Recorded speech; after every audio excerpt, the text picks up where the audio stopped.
গজনী আর হলিডের মতো সুপারহিট সিনেমার নির্মাতা এআর মুরুগদোস। সেই তিনি এবার সাম্প্রতিক মুক্তিপ্রাপ্ত সিকান্দার সিনেমার ব্যর্থতা নিয়ে মুখ খুললেন। সালমান খান অভিনীত এই প্যান ইন্ডিয়া সিনেমা নিয়ে দর্শক সমালোচকদের প্রত্যাশা থাকলেও শেষ পর্যন্ত সিনেমাটি সাফল্য এনে দিতে পারেনি নির্মাতাকে।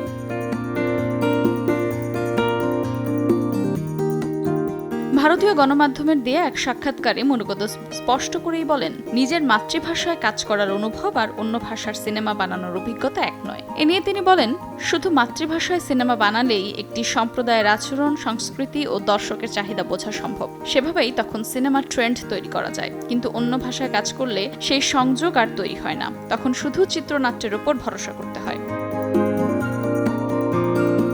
তিনি আরও বলেন, হিন্দি ভাষায় সিনেমা বানানোর ক্ষেত্রে ভাষাগত জটিলতা ও সাংস্কৃতিক বোঝাপড়ার অভাব তার জন্য বড় চ্যালেঞ্জ হয়ে দাঁড়ায়। এ নিয়ে তার ভাষ্য, আমরা যে ডায়লগ লিখি তা অনুবাদের বিভিন্ন স্তর পেরিয়ে যায়। তখন প্রশ্ন ওঠে, আসল ভাবনাটা কোথায় হারিয়ে গেল? একজন নির্মাতা হিসেবে আপনি যদি ভাষা বুঝতেই না পারেন, তাহলে পুরো আবেগটা কোথায় ঢালবেন?